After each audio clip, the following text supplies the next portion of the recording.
வணக்கம். இந்த வீடியோவில் நம்ம பார்க்க போகிறது ஒரு செம்மையாக ரிசல்ட் கொடுக்கக்கூடிய ஒரு நேச்சுரலான ஹேர் டை தாங்க. இதுக்கு நம்ம மெயினாக இருக்கக்கூடிய இன்க்ரீடியன்ட் பார்த்தீங்க அப்படின்னா செம்பருத்தி பூங்க. உங்களுக்கு செம்பருத்தி பூ கிடைக்கல அப்படின்னா நாட்டு மருந்து கடையில் செம்பருத்தி பூ பொடி விற்கும், அதை நீங்கள் வாங்கி யூஸ் பண்ணிக்கலாம். இப்போ எனக்கு ஃப்ரெஷ்ஷாக செம்பருத்தி இலை கிடச்சிருக்கிறதுனால இந்த ஹேர் டை ப்ரிப்பேர் பண்ணுறதுக்கு நான் இந்த செம்பருத்தி பூ எடுத்து இதோட நான் என்ன பொருள் சேர்க்க போகிறேன் அப்படின்னா கத்தாழைங்க. செம்பருத்தி பூவை சேர்க்கறதுனால நம்மளுடைய ஹேர் க்ரோத்து ரொம்பவே நல்லா இருக்கும். இந்த ஹேர் டைக்கு நல்ல ஒரு ரிசல்ட்டை கொடுக்கும். அதே மாதிரி இந்த கத்தாழையும் பார்த்திங்கன்னா ஒரு நேச்சுரலான பொருள் அப்படிங்கிறதுனால நம்மளுக்கு எந்த விதமான சைடு எஃபெக்டும் வராது. இது ஹேர் க்ரோத்துக்கு ரொம்பவே நம்மளுக்கு யூஸ்ஃபுல்லாக இருக்கும்.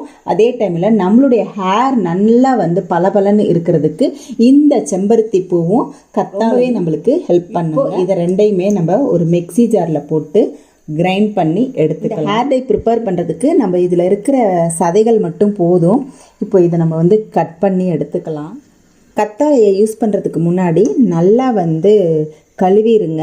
இதில் எல்லோ கலரில் ஒரு ஜெல்லு மாதிரி வரும் இல்லையா, அது நம்மளுக்கு இரிட்டேஷன் கொடுக்கும். நம்ம ஹேரில் பட்டாலும் சரி, நம்மளுடைய ஸ்கின்னில் பட்டாலுமே சரி அரிப்பு வரும். ஸோ நீங்கள் அது கரெக்டாக பார்த்து நல்லா 4-5 வாட்டி கழுவி எடுத்துக்கோங்க. இப்போது கத்தாழை ஜெல்லை நம்ம இதில் சேர்த்துக்கலாம். மிக்ஸி ஜார் ஃப்ரெஷ்ஷாக கத்தாழை இல்லை அப்படின்னா இந்த மாதிரி கடைகளில் கத்தாழை ஜெல் விற்கிது. ஒயிட் கலர் கத்தாழை ஜெல்லுங்க. இந்த அலோவேரா ஜெல் நம்மளுக்கு ஹேருக்கு ரொம்பவே நல்லா யூஸ்ஃபுல்லாக இருக்கும். இதிலே க்ரீன் கலரில் கலர் போட்டிருப்பாங்க, அது வாங்காதீங்க. இந்த மாதிரி ஒயிட் கலராக இருக்கிற மாதிரி பார்த்து வாங்கிக்கோங்க. இப்போ இதில் நம்ம காம்பெல்லாம் எடுத்துட்டு பூவையும் சேர்த்துக்கலாம். நான் பார்த்திங்கன்னா எங்கள் வீட்டில் இந்த ஒத்த செம்பருத்தி அடுக்கு செம்பருத்தி ரெண்டுமே இருக்குது. நான் ரெண்டையுமே ஒன்றா சேர்த்துக்கிறேன். பூ ரெண்டுமே நிறையா வர்றதில்லை, அதனால் கலந்து நான் சேர்த்துக்கிறேன். உங்கள்கிட்ட எப்படி இருக்கோ அந்த அளவுக்கு நீங்கள் சேர்த்துக்கோங்க. ஒரே பூவாக இருந்துச்சுன்னா ஒரே பூவாக எடுத்துக்கோங்க. இல்லை உங்கள்கிட்ட 2 பூவுமே இருந்துச்சு அப்படின்னா 2 பூவையுமே எடுத்துக்கோங்க. ரெண்டுமே நல்ல ஒரு ரிசல்ட்டை கொடுக்குங்க. இப்போ தண்ணியெல்லாம் ஊற்றாமல் நம்ம அரைச்சி எடுத்துக்கலாம். இப்போது ஒரு சுற்றி எடுத்துட்டேன். இப்போது நல்லா அரையணும்னா கொஞ்சமாக தண்ணி சேர்த்துக்கோங்க. ஒரு 3 டீஸ்பூன் அளவு நான் தண்ணி சேர்த்துருக்கேன். பாருங்கள், நல்லா நைஸாக அரைச்சி எடுத்தாச்சு. இப்போது இதை நம்ம ஒரு இரும்பு கடாயில் சேர்த்துக்கோங்க. நைஸாக அரைச்சி எடுத்துடணுங்க, திப்பி திப்பியாக இருக்கக்கூடாது.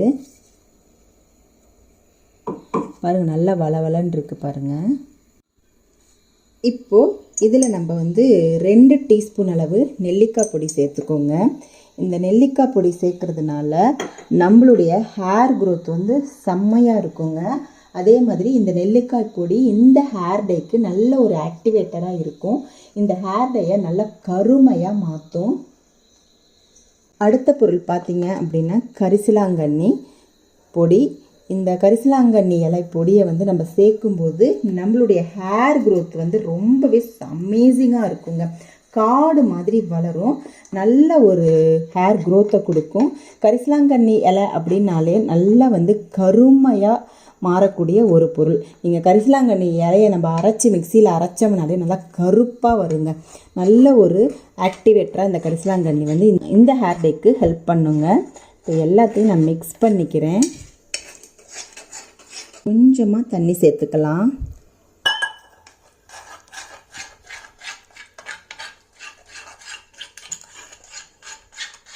சூப்பரான செம்மையான ஒரு நேச்சுரலான ஹேர் டை ப்ரிப்பேர் பண்ணியிருக்கோங்க. இப்போ இதை நம்ம நைட்டு ப்ரிப்பேர் பண்ணோம்னா மார்னிங் வரைக்கும் அப்படியே வச்சுருங்க. நைட்டு ஒரு 8 o'clock ப்ரிப்பேர் பண்ணிங்கன்னா மார்னிங் 8 o'clock வரைக்கும் இருக்கட்டும். கரெக்டாக ஒரு 12 hours நல்லா இரும்பு கடாயில் இந்த மாதிரி கலக்கி வச்சுருங்க. இரும்பு கடாய் தான் பயன்படுத்தணுங்க. நீங்கள் வேறு பாத்திரத்தில் பயன்படுத்தி எனக்கு ரிசல்ட் கிடைக்கல அப்படின்னா ஒன்றும் பண்ண முடியாது. இந்த இரும்பு கடாயில் இருக்கிற அயனும் நம்ம கலக்கி வச்சுருக்கிற அந்த ஹேர் டையும் நல்லா ஆக்டிவேட் ஆகி நல்ல கருமை நிறத்துக்கு மாறிடும். ஸோ இதை நான் அப்படியே கலக்கிட்டு மூடி வச்சிடுறேன். மார்னிங் 8 o'clock நம்ம இதை பார்க்கலாம், என்ன மாதிரி கலரில் சேஞ்ச் ஆகிருக்கு இந்த ஹேர் டை அப்படிங்கிறத. மூடி வச்சிடலாம்.